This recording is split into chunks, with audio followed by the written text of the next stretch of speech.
Very very important, very very important. Accounting का most important stage होता है recording.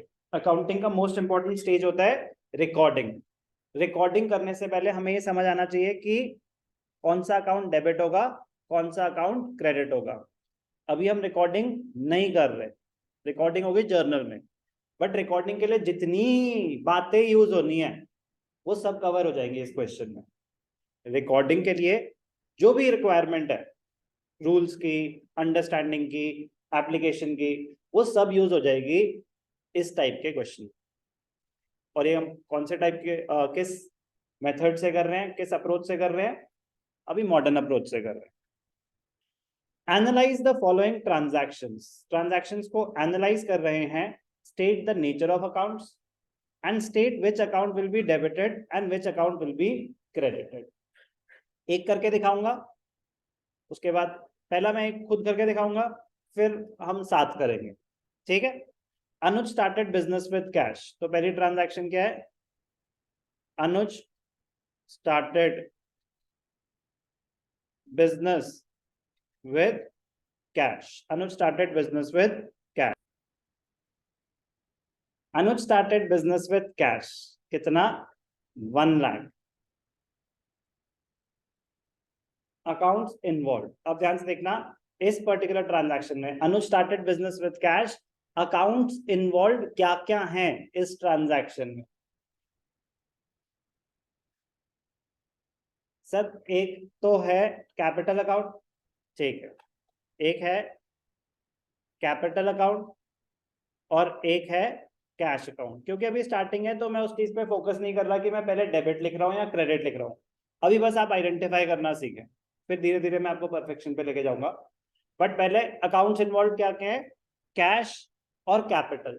इसमें किसी को कोई डाउट कि सर अनुज भी तो है? अनुज कैपिटल अकाउंट ही है, तो आप इसको अनुज कैपिटल अकाउंट भी लिख सकते हैं, अनुज अकाउंट नहीं लिख सकते।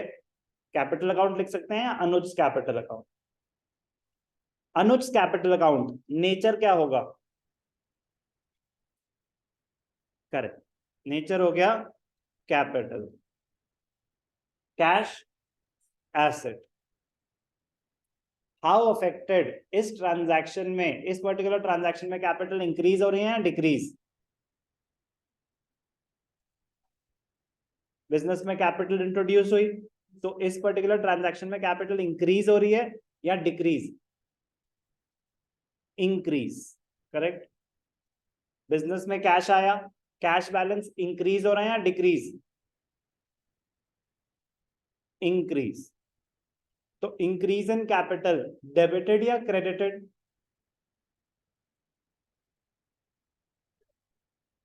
तो कितना अमाउंट है? 5 लाख। तो क्रेडिट कॉलम में अमाउंट आ जाएगा। और इंक्रीज इन कैश डेबिटेड या क्रेडिटेड? डेबिटेड। तो डेबिट कॉलम में अमाउंट आ जाएगा। बात समझ आई? कोई भी doubt? Rules of debit and credit he use हुए और हमें ये पता चल गया कि ट्रांजैक्शन में कौन सा अकाउंट डेबिट हो रहा है, कौन सा अकाउंट क्रेडिट हो रहा है। तो ट्रांजैक्शन में कौन सा अकाउंट डेबिट हो रहा है और कौन सा अकाउंट क्रेडिट हो रहा है, मैं ये बहुत जरूरी है आइडेंटिफाई करना कि अकाउंट्स कौन से इन्वॉल्व है। तो इनिशियली तो वो भी आपके लिए दिमाग लगाने वाली चीज होगी कि एक ट्रांजैक्शन में अकाउंट्स कौन से इन्वॉल्व है। तो उस चीज को हल्के में मत लेना, वो बहुत एक इंपॉर्टेंट स्टेप होगा कि ये आइडेंटिफाई करना कि आपके सामने ट्रांजैक्शन आ गई, उसमें अकाउंट्स कौन से इन्वॉल्व है। तो वो भी एक इंपॉर्टेंट स्टेप है, please carefully. Second, deposited cash into bank for opening an account. Deposited cash into bank, deposited cash into bank. कितना? 50,000। अब इस ट्रांजैक्शन के बाद ना यार मैं ट्रांजैक्शन नहीं लिखूंगा, डिस्कशन पे आऊंगा, बट प्लीज आप फर्स्ट क्वेश्चन में पूरा फॉर्मेट बना के करेंगे। Deposited cash into bank. तो बताओ बेटा प्रथम, आपके हिसाब से इस पर्टिकुलर ट्रांजैक्शन में कौन से अकाउंट्स इन्वॉल्व है? वेरी गुड सर, एक है कैश अकाउंट, एक है बैंक अकाउंट। कैपिटल अकाउंट क्यों नहीं है सर? और पैसे थोड़ी ना आ रहे हैं सर, बट क्या पता और पैसे लाके बैंक में डाले हो।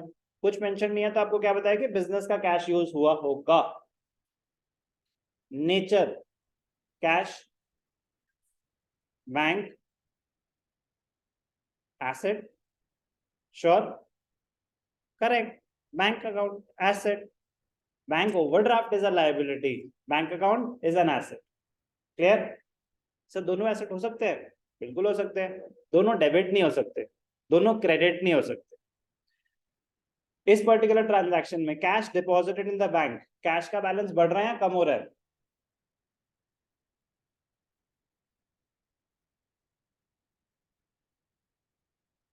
आपके पास कितना कैश पड़ा हुआ है? अजम्पशन अभी in hand, cash in hand क्या है? कुछ भी एग्जांपल। 500 रुपए। आपने वो 500 रुपए बैंक में डाल दिए, आपने वो 500 रुपए बैंक में डाल दिए। अब आपके पास कितना कैश पड़ा है? तो जब हम कैश बैंक में डालते हैं तो कैश बैलेंस कम हो जाता है उतने से। क्लियर? कि सर बट पैसे तो पड़े हुए हैं ना। अब वो बैंक में पड़े हुए हैं, अब आपका बैंक बैलेंस बढ़ जाएगा। तो ट्रांजैक्शन समझ आई?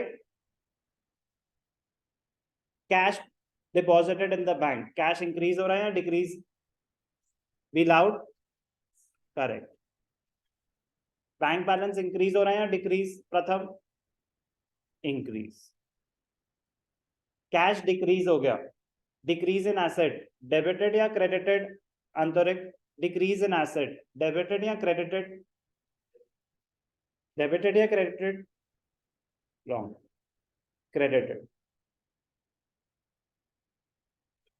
Increase in asset debited, decrease in asset credited. Rules change नहीं होंगे, अब ये रूल्स यही रहेंगे। एसेट्स और एक्सपेंसेस के हैं सेम, लाइबिलिटीज कैपिटल और रेवेन्यू के सेम। रूल्स गलत नहीं होने चाहिए। रूल्स गलत हो तो अपने आप को घर जाके दो चार चांटे मार लेना, ठीक है ना? मतलब मुझे मारते हुए अच्छा नहीं लगेगा, लेकिन मैं कह रहा हूँ कि वो मतलब वो एक डिजास्टर होगा कि रूल्स ही गलत याद है मुझे, तो वो नहीं होना चाहिए। ठीक है ना? Please. Third transaction, withdraw cash for personal use. Withdraw cash for personal use, withdraw cash for personal use. Accounts involve क्या होंगे भास्कर?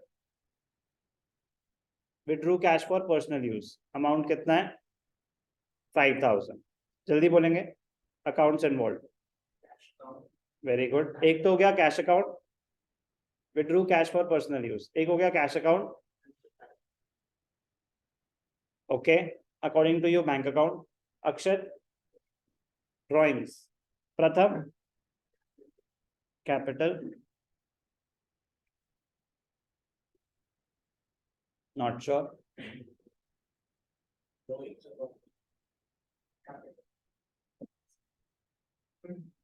ड्रॉइंग्स अकाउंट, ड्रॉइंग्स का सेपरेट अकाउंट होता है, ड्रॉइंग्स का सेपरेट अकाउंट होता है। तो अब एक्चुअल अकाउंटिंग शुरू हुई है ना, तो अब हर चीज का सेपरेट अकाउंट होगा, हर चीज का सेपरेट अकाउंट होगा। ओके।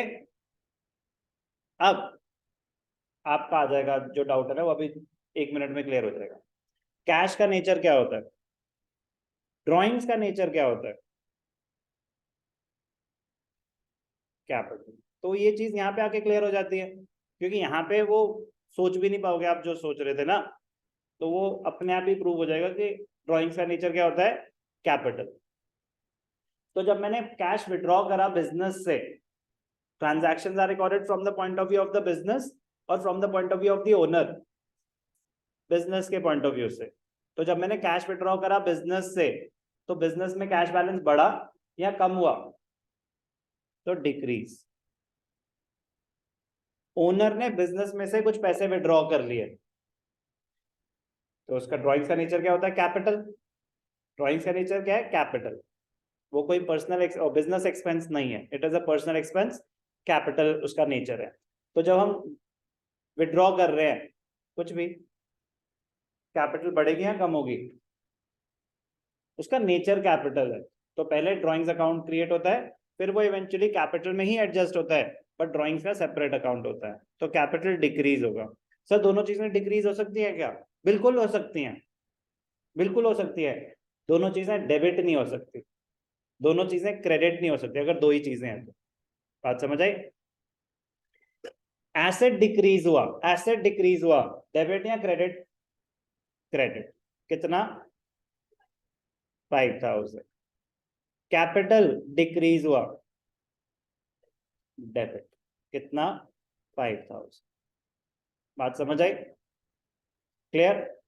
अब ध्यान से देखना, अब ध्यान से देखना,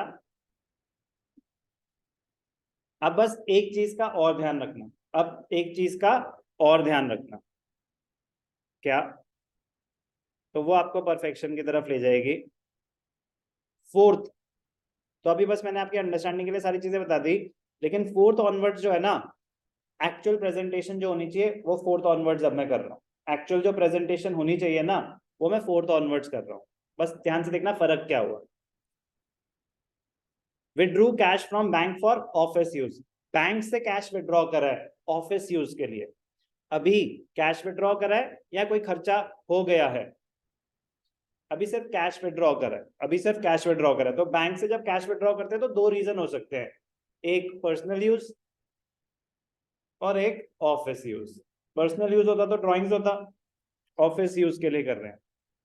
कितना कर रहे हैं? 10,000। Withdrew cash from bank for office use. कितने का है? 10,000। तो बताओ बेटा, अकाउंट्स इन्वॉल्व क्या क्या होंगे?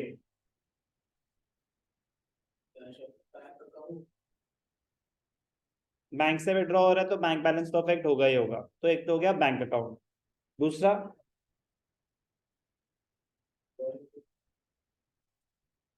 ड्रॉइंग्स कैसे हो सकता है? ये पर्सनल ट्रांजैक्शन तो है नहीं, ड्रॉइंग्स तो हो नहीं सकता।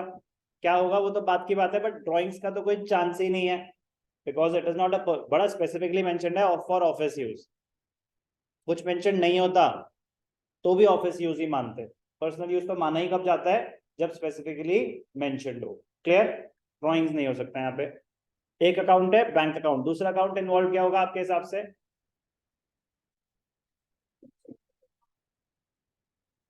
पता नहीं, कैश होगा आपके हिसाब से?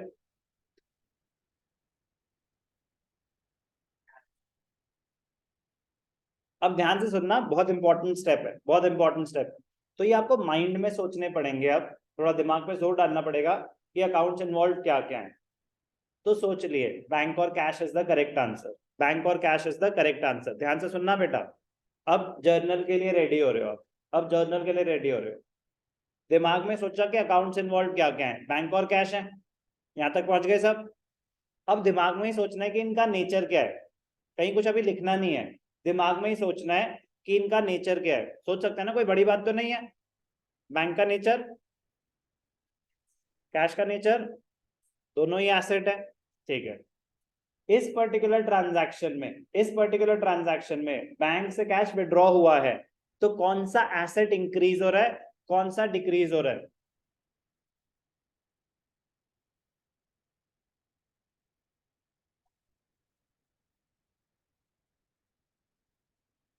कुछ समझ नहीं आ रहा? Be loud and clear.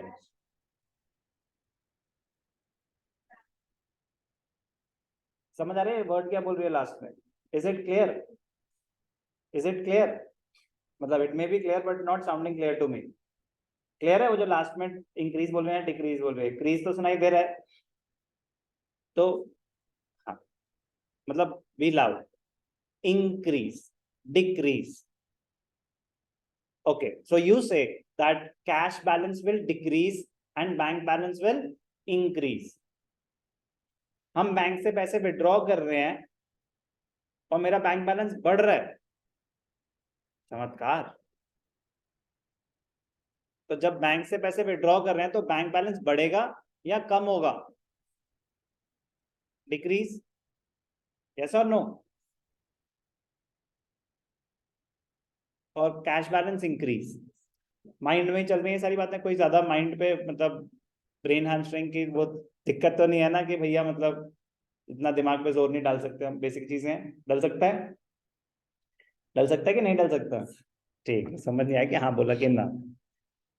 तो now the most important part, cash increase हो रहा है, बैंक बैलेंस डिक्रीज हो रहा है, डेबिट क्या होगा? Increase in asset is debited, decrease in asset is credited. प्रथम, इस पर्टिकुलर ट्रांजैक्शन में डेबिट एस्पेक्ट क्या होगा? करेक्ट। तो पहले डेबिट एस्पेक्ट दिखाना, फिर क्रेडिट एस्पेक्ट दिखाना, बाकी सब कुछ सेम है, बट पहले क्या दिखाना? डेबिट एस्पेक्ट, फिर क्रेडिट एस्पेक्ट। वो होगी परफेक्ट प्रेजेंटेशन, और इवेंचुअली वही यूज करना होगा जर्नल में। बट अभी से 2-4 क्वेश्चन में आदत डाल लोगे तो जर्नल में प्रिपेयर्ड मतलब रेडीमेड, ठीक है ना, आप फुल कॉन्फिडेंस के साथ जाएंगे। तो कैश डेबिट हो रहा है तो पहले डेबिट एस्पेक्ट, फिर क्रेडिट एस्पेक्ट, और फिर वेरीफाई कर लो आराम आराम से, गलत हो गया तो काट के चेंज कर लेना। कैश का नेचर क्या होता है? एसेट। बैंक का नेचर क्या है? एसेट। कैश भी क्या हो रहा है? इंक्रीज। बैंक भी क्या हो रहा है? Increase.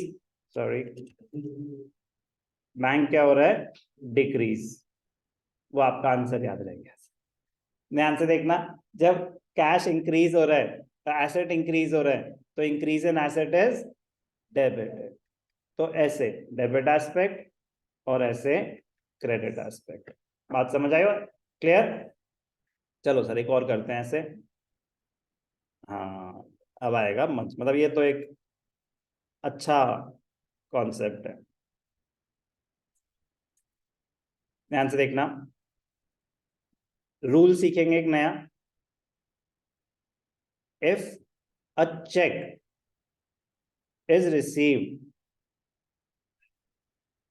and is not deposited, if a check is received and is not deposited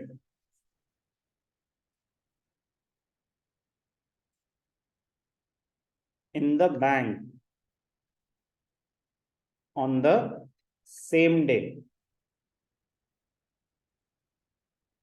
if a check is received and is not deposited in the bank on the same day, it is transferred to a separate account, checks in hand। एक नया account create होता है, checks in hand. अगर आपने check receive करा, आपने मुझे fees दी check से, मैंने सेम डे बैंक में डिपॉजिट नहीं करा, तो जिस दिन चेक रिसीव हुआ अगर बैंक में डिपॉजिट ही नहीं हुआ तो मेरा बैंक बैलेंस अफेक्ट हो सकता है क्या? जब मैंने बैंक में चेक डाला ही नहीं तो मेरा बैंक बैलेंस अफेक्ट हो सकता है क्या? तो उसको हम बैंक अकाउंट में नहीं दिखा सकते, उस ट्रांजैक्शन को बैंक अकाउंट के थ्रू नहीं दिखा सकते। तो एक सेपरेट अकाउंट क्रिएट हो जाता है, किस नाम से? Checks in hand. Checks in hand का नेचर क्या होता है? एसेट। चेक्स इन हैंड का नेचर क्या है? एसेट, क्योंकि वो आपको अभी कैश में जनरेट मतलब कन्वर्ट हो जाएगा very shortly, it is an asset. ध्यान से देखेंगे। if the date of deposit if the date of deposit is not specified, if the date of deposit is not specified in the question, कि आपने check receive करा और आगे transaction में पूरे क्वेश्चन में पता ही नहीं चल रहा कि कब डिपॉजिट हुआ, जैसे यहाँ पे तो बड़ी क्लियरली मेंशन है ना कि चेक आया, received a cheque from Shyam and deposited the cheque on the next day, तो ये तो क्वेश्चन ने बता दिया कि उस दिन डिपॉजिट नहीं हुआ। बट मैं ऐसे लिखा हुआ है कि received a cheque from Shyam, और आगे ना कुछ भी नहीं लिखा हुआ उस चेक के बारे में, तो उसकी बात हो रही है। If the date of deposit is not specified in the question, it is assumed that the check must have been deposited, that the check must have been deposited in the bank on the same day। assumption है कि ये assume किया जाएगा कि check को same day deposit, अगर कोई information given नहीं है तो ये रूल्स हैं जो पता होने चाहिए। यहाँ पे क्लियर कट इंफॉर्मेशन है कि चेक नेक्स्ट डे डिपॉजिट हुआ है, तो जिस दिन चेक रिसीव हुआ पहले वो ट्रांजैक्शन आ जाएगी। रिसीव्ड अ चेक कितने का? 5000। रिसीव्ड चेक फ्रॉम श्याम, कितने का चेक है 5,000। अब माइंड में सोचेंगे अकाउंट्स इन्वॉल्व क्या है, श्याम कौन है डेटर है, श्याम कौन है डेटर है, तो जल्दी से बताएंगे अकाउंट्स इन्वॉल्व। चेक रिसीव हुआ है, सेम डे डिपॉजिट नहीं हुआ है, नेक्स्ट डे डिपॉजिट हुआ है, जल्दी से बताएंगे अकाउंट्स इन्वॉल्व। सबसे पहले तो हो गया चेक्स इन हैंड, सबसे पहले तो हो गया चेक्स इन हैंड, एक तो वो होगा ही होगा। दूसरा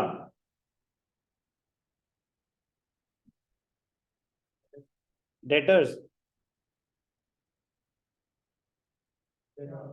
शाम, डेटर्स या शाम,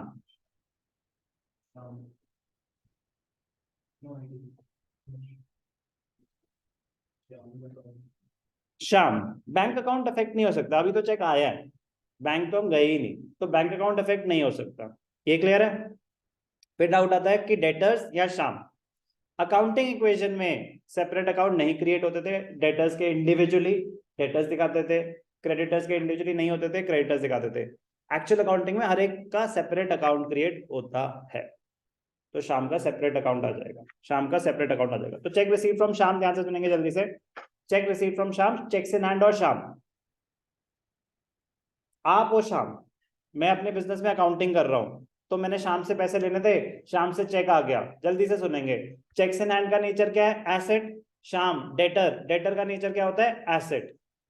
तो चेक आए मेरे पास, एसेट्स बढ़ गए या कम हो गए, इंक्रीज इन एसेट डेबिटेड, तो पहले क्या आएगा डेबिट एस्पेक्ट, तो पहले क्या आएगा चेक्स इन हैंड, दूसरा एस्पेक्ट हो जाएगा शाम। बात समझ आई। चेक्स इन हैंड क्या है एसेट, शाम भी क्या है एसेट। चेक्स इन हैंड का बैलेंस आपके बिजनेस में बढ़ रहा है या कम हो रहा है, इंक्रीज। डेटर्स का बैलेंस इंक्रीज हो रहा है या डिक्रीज, डिक्रीज होगा जब उन्होंने पैसे दे दिए, क्लियर। कितने का था 5,000। अब ध्यान से देखना, वेरी इंटरेस्टिंग, आगे बढ़ रहा हूं। Check deposited in the bank, अब नेक्स्ट डे बैंक में चेक डिपॉजिट हो गया, अब नेक्स्ट डे बैंक में चेक डिपॉजिट हो गया, जल्दी से बताएंगे शेखा अकाउंट्स इन्वॉल्व। अब बैंक अकाउंट अफेक्ट होगा, बिल्कुल ठीक है, अब तो बैंक में डिपॉजिट हो रहा है ना, तो बैंक अकाउंट तो होगा ही होगा। बैंक बैलेंस बढ़ेगा या कम होगा, तो इंक्रीज इन एसेट डेबिट या क्रेडिट। तो मैं दिमाग पे ज्यादा जोर ही क्यों डालूं कि बैंक को तो पहले लिख ही दूं, क्योंकि ये तो 100% श्योर है कि ये डेबिट होगा, तो जब आपको डेबिट एस्पेक्ट मिल गया तो उसको लिख दो, दिमाग का बर्डन कम हो जाएगा। क्योंकि जब आपने बैंक में पैसे डाले हैं तो बैंक बैलेंस बढ़ेगा ही बढ़ेगा, बैंक डेबिट होगा ही होगा, क्रेडिट क्या होगा देख लेंगे, बट डेबिट तो ये होगा ही होगा। तो अपना आधा 50% तो काम कर दिया ना कम। अब दूसरे एस्पेक्ट पे दिमाग लगाते हैं कि दूसरा अकाउंट कौन सा इन्वॉल्व है, दिमाग पे थोड़ा जोर डालते हैं पहुंच जाते हैं आंसर तक। शाम ने दोबारा कोई पैसे दिए क्या, तो शाम नहीं हो सकता, चेक्स इन हैंड पड़े हुए थे आपके पास, आपके पास आपने अभी पीछे एक एसेट क्रिएट किया हुआ है चेक्स इन हैंड, अब मैंने अगर वो बैंक में डाल दिए तो खत्म ना, वो उसका बैलेंस चेक्स इन हैंड का खत्म, यस और नो। आपका बैंक बैलेंस बढ़ गया, चेक्स इन हैंड का बैलेंस कम हो गया, तो दूसरा अकाउंट क्या इन्वॉल्व है चेक्स इन हैंड, वो भी क्या होता है एसेट, बट बैंक बैलेंस क्या हो रहा है इंक्रीज, चेक्स इन हैंड क्या हो रहा है डिक्रीज, वही ऊपर वाला ही चेक है जो डिपॉजिट हो रहा है। ओके, तो ये आदत डालनी है कि पहले डेबिट एस्पेक्ट फिर क्रेडिट एस्पेक्ट, तो दिमाग पे जोर डालेगा, मजा आएगा, मुश्किल नहीं है, इंपॉर्टेंट है। Paid to a creditor Mahesh by cheque, अब आपने पेमेंट करी है किसको महेश को, जल्दी से बताएंगे अकाउंट्स इन्वॉल्व। आप बताओ accounts involve, paid to a creditor Mahesh by cheque, जल्दी से accounts involve, paid to a creditor Mahesh by cheque, very good, एक तो हो गया महेश, ठीक है, दूसरा वेरी गुड परफेक्ट आंसर, एक हो गया महेश, एक हो गया बैंक अकाउंट, चेक से पैसे जा रहे हैं तो बैंक बैलेंस कम होगा, महेश को पैसे दे रहे हैं तो महेश इन्वॉल्व है। महेश का नेचर, कौन है महेश, वेरी गुड, तो क्रेडिटर क्या होता है करेक्ट। तो महेश का नेचर क्या है? Asset, liability, capital, revenue, expense? Mahesh तो क्रेडिटर है, नेचर लायबिलिटी। बट सर हम तो उसको पैसे दे रहे हैं ना, दैट विल डिसाइड कि वो डेबिट होगा या क्रेडिट होगा, उससे उसका नेचर थोड़ी ना चेंज हो जाएगा। महेश कौन है? क्रेडिटर। तो क्रेडिटर की नेचर क्या है, मतलब क्रेडिटर क्या होता है? लायबिलिटी। क्लियर? इस पर्टिकुलर ट्रांजैक्शन में जब आप पेमेंट कर रहे हैं महेश को, क्रेडिटर्स बढ़ रहे हैं कम हो रहे हैं? Decrease in creditors, decrease in liabilities, debited या क्रेडिटेड? तो डेबिट एस्पेक्ट महेश है, तो पहले क्या आ जाएगा? महेश। दूसरा क्या आ जाएगा? बैंक। महेश का नेचर लायबिलिटी और बैंक का nature asset. Liabilities decrease, asset decrease, decrease in liability debited, decrease in asset credited. कोई डाउट? हमें उससे कोई फर्क नहीं पड़ता, हमें थोड़ी ना वो फोन करेगा कि हाँ भाई डाल रहा हूँ पैसे, है ना? नहीं, जैसे ही हमने चेक दे दिया ना, हम अपने एंड पे बैंक में से पैसे काट लेते हैं। हमारे एक्चुअल बैंक में से पैसे तब कटेंगे जब वो चेक प्रेजेंट होगा। हम अपने एंड पे जो अकाउंटिंग कर रहे हैं, हम इमीडिएटली बैंक में से पैसे काट लेंगे, ताकि हमें पता हो कि हमारे बैंक में से उतने पैसे जा चुके हैं। बात समझ आई? Clear? Paid salary to staff 20,000। जल्दी से बोलेंगे यार, accounts involve. Perfect. Salaries and cash. Salaries nature, expense बढ़ रहे हैं कम हो रहे हैं? पे कर रहे हैं, बढ़ रहे हैं कम हो रहे हैं? बढ़ रहे हैं कम हो रहे हैं? सैलरीज और कैश इन्वॉल्व है। सैलरीज पे कर रहे हैं, एक्सपेंस बढ़ रहे हैं कम हो रहे हैं? बढ़ रहे हैं कम हो रहे हैं? 50-50। हिंदी बोल लिया करो यार। बढ़ रहा है, इंक्रीज, डिक्रीज। आपने सैलरीज पे करे 10,000, पता नहीं बढ़ रहा है कम हो रहा है, अभी आप ही बता देंगे क्या हो रहा है। तो उस पीरियड का एक्सपेंस कितना हो गया सैलरीज का? 10,000। फिर आपने 50,000 और सैलरीज पे करी, फिर आपने 50,000 और सैलरीज पे करी। अब उस पीरियड का एक्सपेंस कितना हो गया सैलरीज का? 10 पहले पे कर चुके थे, 50 और पे कर दी। अब उस पीरियड का एक्सपेंस कितना हो गया? तो सैलरीज पे के सैलरीज पे करके उस पीरियड का सैलरीज का एक्सपेंस बढ़ रहा है कम हो रहा है? एक्सपेंस तो बढ़ रहा है ना, एक्सपेंस तो बढ़ रहा है क्योंकि उस पीरियड का एक्सपेंस माना जाएगा। पे करिए ना, तो आपने बेनिफिट ले लिया होगा तभी पे करिए।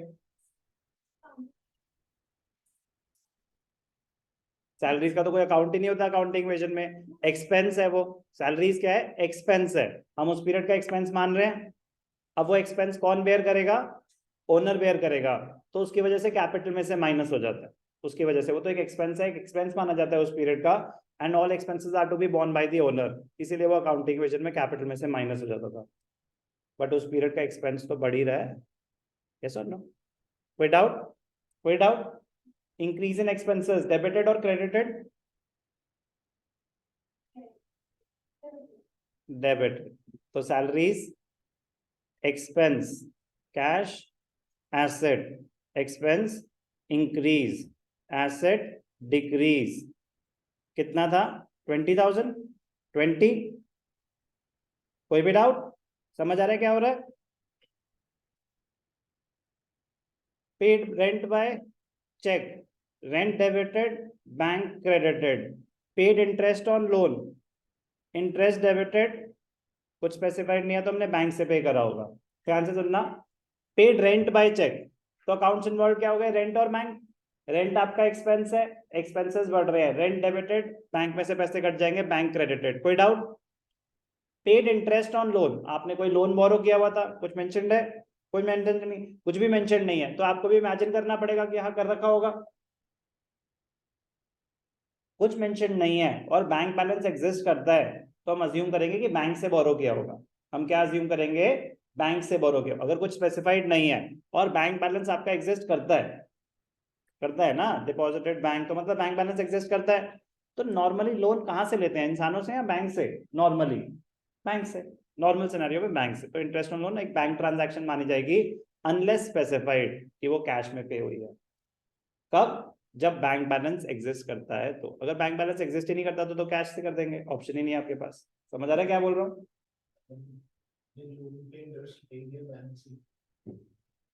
इंटरेस्ट, मैंने बैंक से कुछ लोन बोरो किया हुआ है, बैंक से ही क्या मतलब आपके बैंक बैलेंस पे से मैंने बैंक से लोन बोरो किया हुआ है, अब उसका उस मंथ का इंटरेस्ट आया 10,000, तो मुझे पे करना पड़ेगा ना, तो मेरे बैंक से 10,000 रुपीज काट लिए जाएंगे। यस और नो? समझ आई बात? तो ये नहीं कि बैंक से ही पैसे लेके सर बैंक को ही दे रहे हैं, अच्छा सा नहीं लग रहा। आपका बैंक बैलेंस है, उसमें से पैसे काट लिए जाएंगे इंटरेस्ट के। क्लियर है अभी? चलो बेटा, आई रिपीट, पूरी कंसंट्रेशन के साथ ये चैप्टर करना, बहुत काम आएगा, बहुत ज्यादा काम आएगा। बाद में फिर बस ये होगा काश कर लिया होता।